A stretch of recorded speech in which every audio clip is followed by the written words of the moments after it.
오늘 우리에게 주신 하나님 말씀 구약성경 사무엘하 12장 24절부터 31절까지 말씀을 저와 함께 읽어보시겠습니다. 다윗이 그의 아내 밧세바를 위로하고 그에게 들어가 그와 동침하였더니 그가 아들을 낳음에 그의 이름을 솔로몬이라 하니라. 여호와께서 그를 사랑하사 선지자 나단을 보내 그의 이름을 여디디아라 하시니 이는 여호와께서 사랑하셨기 때문이더라. 요압이 암몬 자손의 랍바를 쳐서 그 왕성을 점령하매 요압이 전령을 다윗에게 보내 이르되 내가 랍바 곧 물들의 성읍을 쳐서 점령하였으니 이제 왕은 그 백성의 남은 군사를 모아 그 성에 맞서 진치고 이 성읍을 쳐서 점령하소서. 내가 이 성읍을 점령하면 이 성읍이 내 이름으로 일컬음을 받을까 두려워하나이다 하니 다윗이 모든 군사를 모아 랍바로 가서 그곳을 쳐서 점령하고 그 왕의 머리에서 보석 박힌 왕관을 가져오니 그 중량이 금 1달란트라. 다윗이 자기의 머리에 쓰니라. 다윗이 또 그 성읍에서 노략한 물건을 무수히 내오고 그 안에 있는 백성들을 끌어내어 톱질과 썰애질과 철도끼질과 벽돌구이를 그들에게 하게 하니라. 암몬 자손의 모든 성읍을 이같이 하고 다윗과 모든 백성이 예루살렘으로 돌아가니라. 아멘. 다윗이 이제 밧세바를 탐해서 얻은 아들은 하나님께서 그의 생명을 걷어가셨습니다. 다윗도 다윗이지만 이 밧세바 역시 슬프고 고통스러운 마음을 억제할 수 없었을 것입니다. 그때 다윗은 그의 아내 밧세바를 위로했습니다. 하나님께서 나단을 통해서 책망을 들려주실 때에 다윗은 그 말씀을 듣고 철저히 회개했고 또 죽는 것보다 더 큰 고통의 형벌도 받았습니다. 아마 이런 과정을 통해서 다윗은 철저하게 자신의 죄를 되돌아봤을 것이고 또 회개하고 큰 깨달음도 얻었을 겁니다. 자, 그런 다음에 다윗이 밧세바를 위로했습니다. 아마도 이제 이 모든 죄가 밧세바에게 있는 것이 아니라 자기 자신에게 있음을 고백하고 또 밧세바에게 사과도 했을 것이고 진심으로 용서를 구했을 겁니다. 그리고 이제 우리아와 그 아이의 죽음에 대한 애도의 기간이 지난 다음에 다윗은 밧세바를 아내로 맞이합니다. 자, 오늘날의 관점에서 이 일들을 바라보면 좀 이상하게 보일 수 있습니다. 자, 밧세바를 강제적으로 탐하고 또 그녀의 남편을 죽는 그러한 악한 길로 이끌어들이고 또 밧세바는 다윗으로 인해서 임신이 되고 또 그러나 그 죄로 인해서 아기가 죽었습니다. 자, 그런데 그런 상황 가운데 이 밧세바를 아내로 맞아들인다는 것이 오늘날 우리의 관점에서 본다면 참 파렴치한 모습으로 보일 수 있습니다. 하지만 이 성경의 이 세관을 통해서 보면 다윗이 이런 고통을 겪은 밧세바를 아내로 삼은 것은 이 다윗이 밧세바에게 베풀 수 있는 최고의 헤세드, 우리가 이제 이 단어를 많이 보고 있죠. 이 히브리어로 헤세드는 은총이라는 단어인데 또 뭐 어떤 때는 사랑으로 번역될 수도 있고 은혜로 번역될 수도 있습니다. 그런데 다윗이 밧세바에게 베풀 수 있는 최고의 헤세드는 지금 현재로서는 그녀를 아내로 삼는 것입니다. 자, 이 사실을 우리가 알기 위해서는 이 고대 이스라엘 사회의 전통을 알아야 되는데 고대 이스라엘 사회에는 이 기업 물음이라는 전통이 있습니다. 기업을 물으다. 자, 이 이스라엘에 이 기업을 물으는 전통이 있었던 이유는 이 이스라엘 사회의 가장 약한 존재, 가장 비참한 존재가 바로 이 남편을 잃어버리고 또 아들도 잃어버린 그러한 여인이야말로 이 이스라엘 사회에서 가장 비참한 존재이기 때문에 이러한 여인을 받아들이는 것, 그것이야말로 최고의 헤세드, 곧 은총이라는 것을 우리가 알아야 되는 것이죠. 자, 이스라엘에서는 아주 특이한 경우, 특별한 경우를 제외하고는 여성이 땅을 기업으로 상속받을 수가 없습니다. 이 땅이라는 것은 이 고대 농경 문화와 목축 문화에 있어서 땅이라는 것은 생명줄과 같은 것이죠.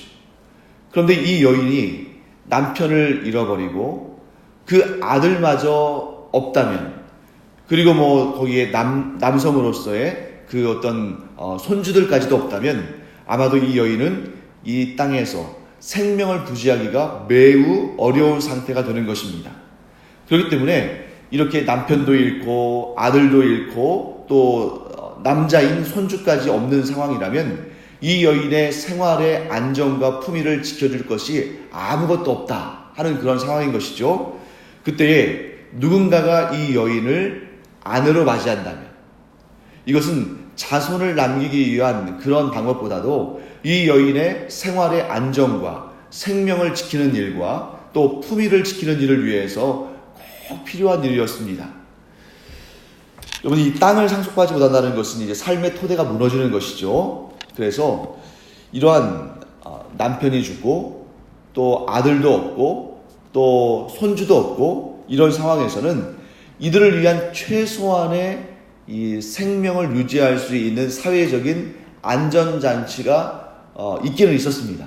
예를 들면 이런 것이죠. 우리가 룻기에서도 볼 수 있습니다만, 추수를 할 때, 이스라엘 사람들이 추수를 할 때 일부러 그 바닥에 떨어져 있는 이삭들을 줍지를 않습니다. 그러니까 요즘 같으면은 그 이삭들까지도 다 이렇게 끌어 모아서 이것도 이제 상품 가치가 없는 게 아니니까 그거를 사용하려고 했겠습니다만, 하나님께서는 율법을 통해서 이런 사회적으로 약자, 사회적으로 소외되고 어려운 형편에 있는 사람들을 돕도록 땅에 떨어진 이삭을 줍지 않게 했습니다. 그러면 이제 밤에 사람들이 보지 않을 때에 이러한 고아나 과부나 나그네와 같이 사회적으로 좀 어려운 형편에 있는 사람들이 와서 그 이삭을 주어서 먹고 살 수 있는 그러한 은혜를 베푼 것입니다. 또 율법에 따라서는 이 밭이 있으면 이 땅에 내 귀퉁이를 추수하지 말라고 하나님은 이 율법을 통해서 명령하십니다.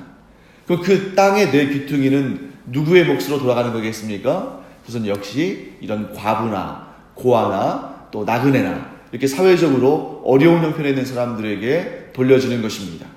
또 하나님께서는 11조의 일부를 이러한 사회적으로 어려운 형편에 있는 사람들이 쓸 수 있도록 이렇게 하나님께서 베풀어 주셨죠.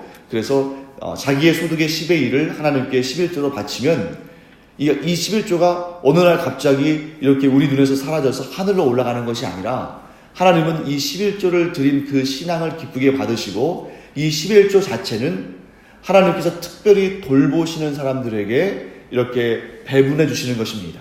그래서 11조의 용도들을 우리가 본다면, 첫째는 하나님을 섬기는 이 성전을 유지하고 관리하는 일에 사용했고, 또 그 다음에 일부는 이 레위인들, 또 제사장들, 즉 하나님의 거룩한 일을 위해서 기업을, 땅을 받지 못한 자들이 살아가는데 부족함이 없도록 이 11조의 일부를 활용했습니다. 그리고 나머지는 어떻게 사용하냐면, 방금 우리가 이야기 나눈 것처럼 과부나 고아나 나그네와 같이 이렇게 도움을 얻지 못하면 생명을 유지할 수 없는 자들을 위해서 활용한 것이죠. 그렇게 떨어진 이삭을 줍지 않는다거나 밭에 내 귀퉁이를 추수하지 않는다거나 11조의 일부를 이렇게 사용해서 돕는 이러한 방법을 통해서, 이런 사회적인 안전망을 통해서 이렇게 고아와 과부들과 나그네들이 삶의 도움을 얻었지만, 그럼에도 불구하고 이 사회의 경제가 어려워지면 가장 먼저 타격을 받는 것은 누구겠습니까? 이렇게 경제적인 여유가 없는 사람들, 특히 땅을 기업으로 상속받지 못하는 사람들이 가장 먼저 타격을 받고 어려운 형편에 처하게 되는 것입니다.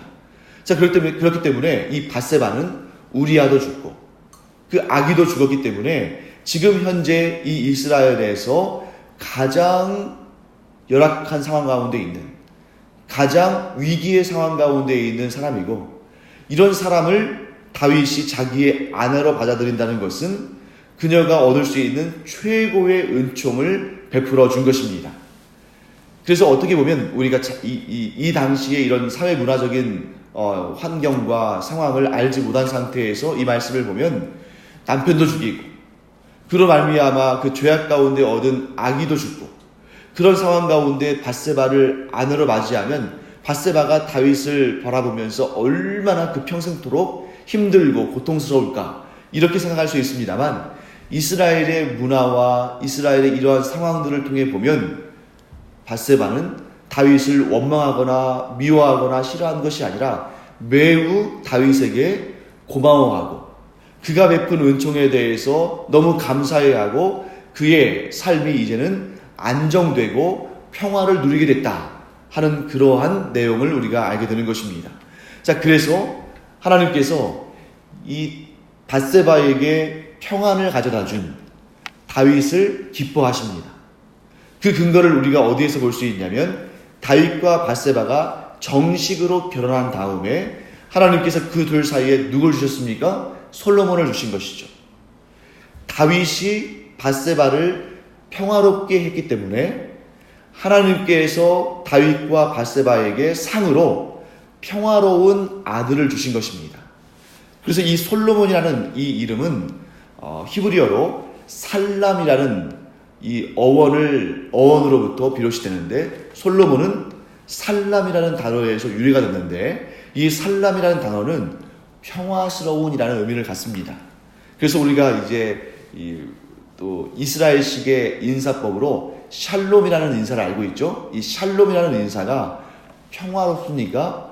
평화가 임하기를 원합니다 하는 그런 단어인데 이 샬롬이라는 단어 역시 살람이라는 히브리어 어원에서 비롯된 것입니다.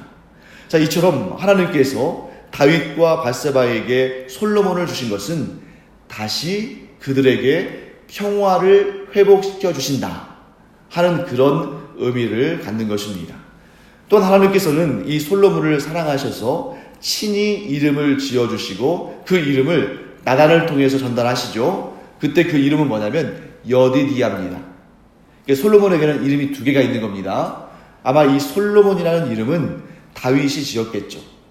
하나님께서 이 아들을 얻게 하심으로 나와 밧세바 사이에 평화를 이루어 주셨다 하는 그런 의미에서 솔로몬이라는 이름을 지었을 것이고 그 다음에 하나님께서는 이제 나단을 통해서 여디디아라는 이름을 주셨는데 그 뜻은 여호와께 사랑을 얻다, 여호와께 사랑을 받았다 라는 그러한 의미를 갖고 있습니다.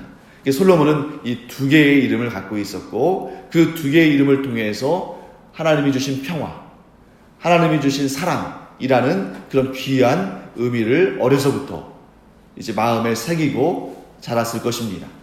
자, 그 다음에 이제 그 후반부에 보시면 오늘 본문의 후반부를 보시면 26절부터 31절까지는 다윗이 암몬을 쳐서 완전히 굴복시키는 내용이 등장합니다. 자, 이 두 가지의 내용이 맞붙어 있는 이유가 있습니다. 하나님께서 다윗이 밧세바를 아내로 맞아들였을 때에, 즉 다윗이 밧세바에게 헤세드, 즉 은총을 베풀었을 때에 그에게 평화를 주셨죠. 이러한 사적인 영역, 개인의 가정적인 역사에 있어서도 하나님께서 평화를 베풀어 주셨는데 하나님께서 또한 다윗이 암몬의 수도인 납바를 쳐서 승리함으로 국가적으로도 평화를 얻는 은혜를 베풀어 주셨습니다. 자, 이 두 가지 일이 어떻게 가능한 일입니까? 다윗이 하나님 앞에 진실로 자신이 지었던 죄를 회개했기 때문에, 그리고 자신이 악한 씨앗을 뿌렸지만 거기에 대해서 하나님께서 그 다윗의 회개를 보시고 그 문제를 해결해 주셨을 뿐만 아니라 이제는 다윗을 통해서 이런 모든 일들이 다시 새롭게 평화롭게 출발하게 하신 것입니다.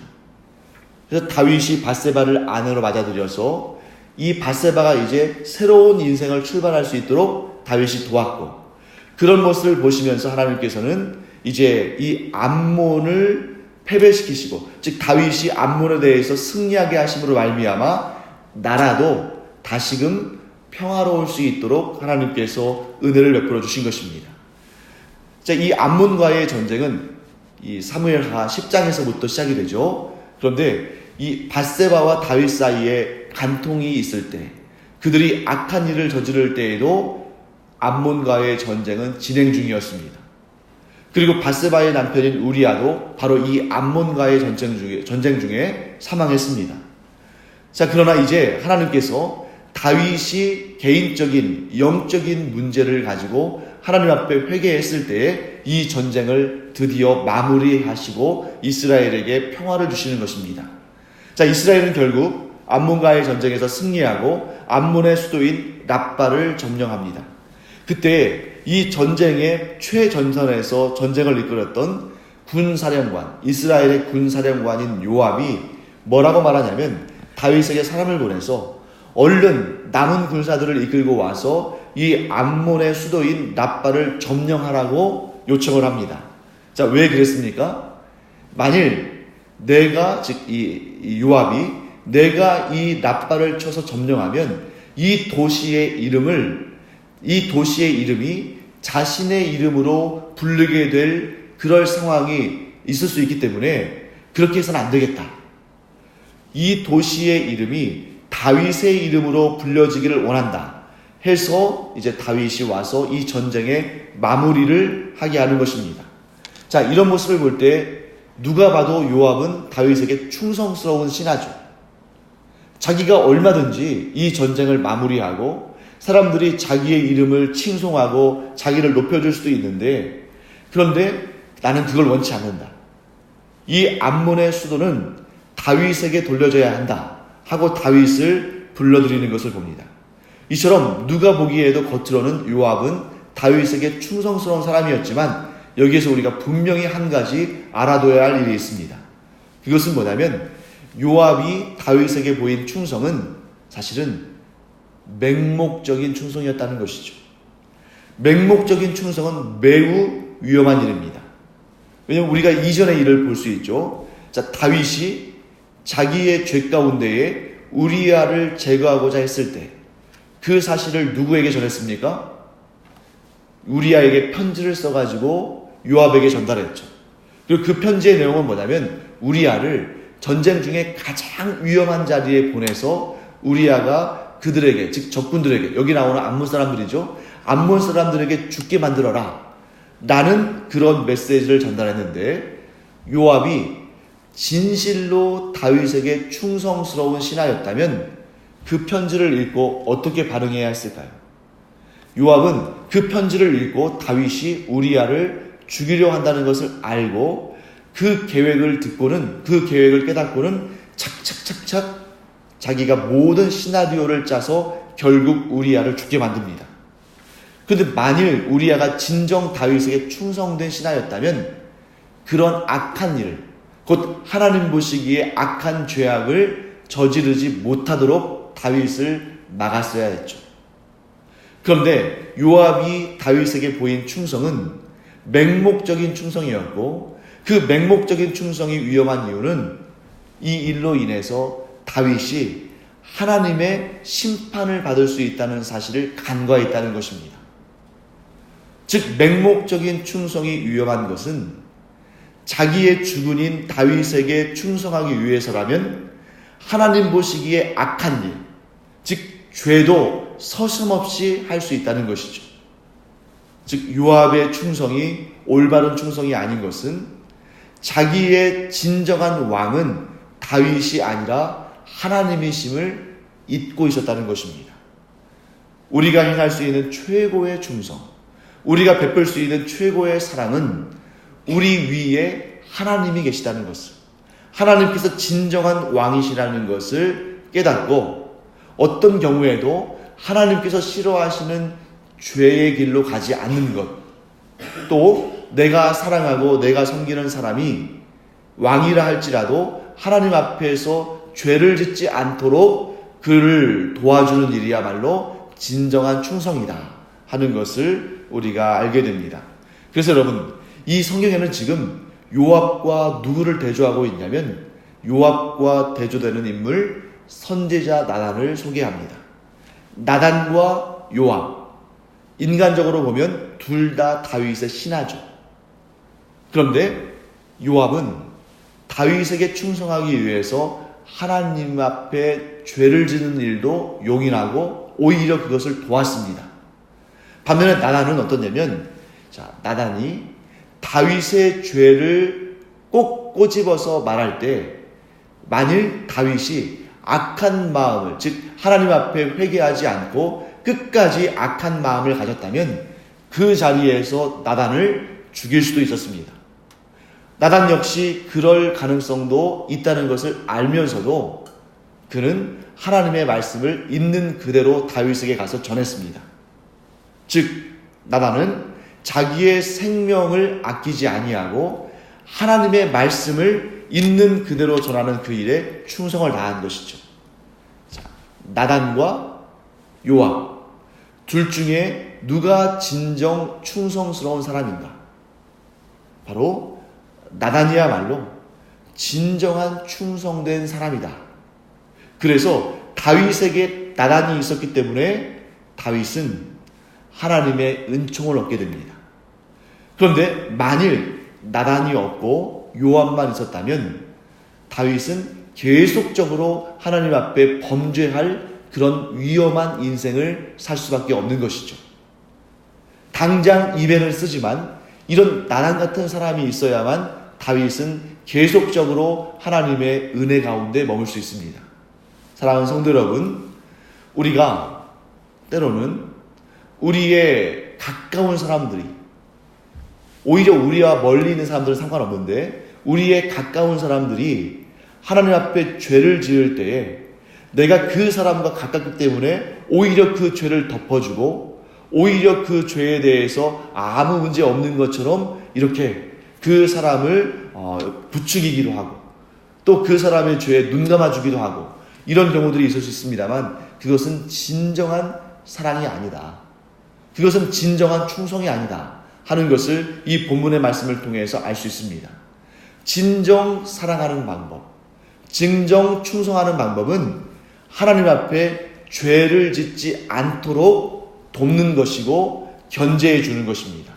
그래서 우리가 나중에 이 역사를 보면 아시겠습니다만 다윗에게 있어서 가장 눈의 가시와 같은 그에게 가장 고통스러운 그러한 상황으로 이끌어가는 사람이 요압이 됩니다. 결국 하나님 앞에 충성하지 않는 자는 사람을 위기에 빠뜨리는 것이죠. 하지만 나단은 다윗이 힘든 상황 가운데서도 계속적으로 다윗으로 하여금 올바른 길, 하나님 앞에 바른 길로 인도함으로 말미암아 다윗이 죄에 빠지지 않도록 돕는 하나님의 귀한 사람으로 역할을 하게 되는 것입니다. 사랑하는 성도 여러분, 우리는 사람 앞에 바로 서는 것도 중요하지만 그 이전에 하나님 앞에 바로 서는 것이 더욱 중요하고 그 일을 돕는 사람이야말로 진정 충성스러운 사람이다 하는 것을 우리가 알기를 바랍니다. 우리 그 뒷부분에 있는 거 잠깐만 살펴보고 이제 말씀을 마치도록 하겠습니다. 자, 뒤에 보면 이제 다윗이 이 암몬을 완전히 정령한 다음에 전리품을 많이 얻었는데 그 전리품 가운데 하나가 뭐냐면 암몬 왕의 왕관을 취합니다. 근데 여기에 기록에 의하면 이 암몬 왕의 왕관이 금 1달란트다라고 기록되어 있죠. 그리고 또 거기에 보석도 박혀 있습니다. 자, 여기에서 이 왕관이 금 1달란트다 했을 때 여러분 이 1달란트가 얼마인지 좀 우리가 늘 궁금하잖아요. 네, 1달란트는 무게로 따지면 순금으로 대략적으로 한 35kg, 그러니까 33에서 35kg 사이쯤, 그러니까 33, 4kg 정도 되는 것입니다. 여러분, 한 30kg가 넘는, 한 35kg 정도 되는 이러한 무게를 머리에 쓴다는 것이 이게 결코 쉬운 일이 아니겠죠. 금으로 만들어진 35kg짜리 왕관을 쓴다고 생각해 보세요. 거기에 보석도 박혀 있는데. 그래서 여기에는 이 왕관은 어찌 보면 진짜 평소에 쓰는 왕관은 아니라는 겁니다.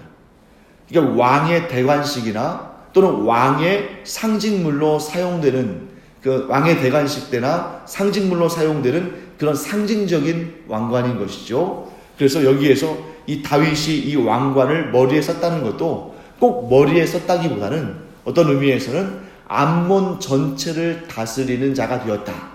라는 그런 의미로 받아들이는 것이 옳을 것 같습니다. 그러니까 평소에 쓰는 왕관은 아니었다 하는 것이죠. 그리고 나서 이제 암몬 사람들에게 강제 노역을 시키면서 이 암몬 전체를 다스리는 왕으로 등극했다 하는 것입니다.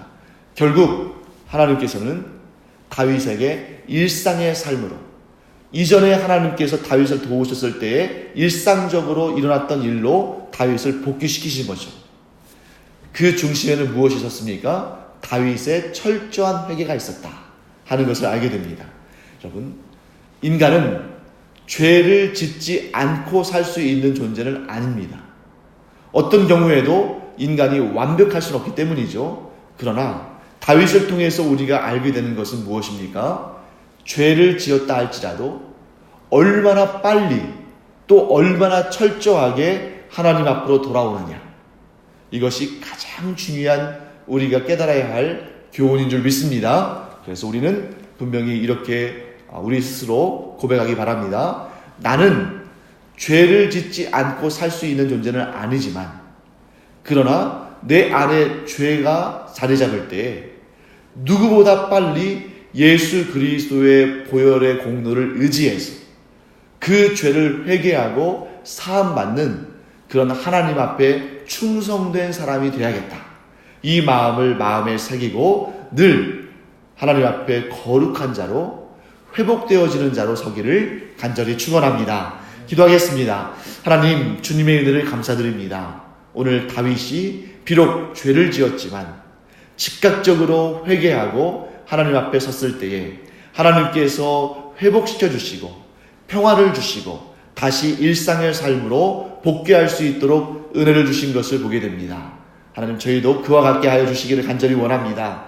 비록 저희가 죄를 짓는 삶을 살고 있지만, 그러나 즉시 깨닫고 즉각적으로 예수 그리스도의 보혈의 공로를 의지해서 하나님 앞에 거룩하고 온전한 자로, 하나님이 회복해 주시는 평화를 누리는 자로 살게 하여 주시옵소서. 감사드리며 예수님의 이름으로 축복하며 기도합니다. 아멘. 이제는 우리 주 예수 그리스도의 은혜와 하나님 아버지의 무한하신 사랑과 성령의 감동, 감화, 위로, 호통하심이 다윗이 그랬던 것처럼 죄악 가운데 있다 할지라도 즉시 하나님 앞에 회개하고 하나님께서 주시는 회복의 역사를 경험하기를 원하는 주님의 사랑하시는 그 자녀들 위에 이제로부터 영원토록 함께 있을지어다. 아멘.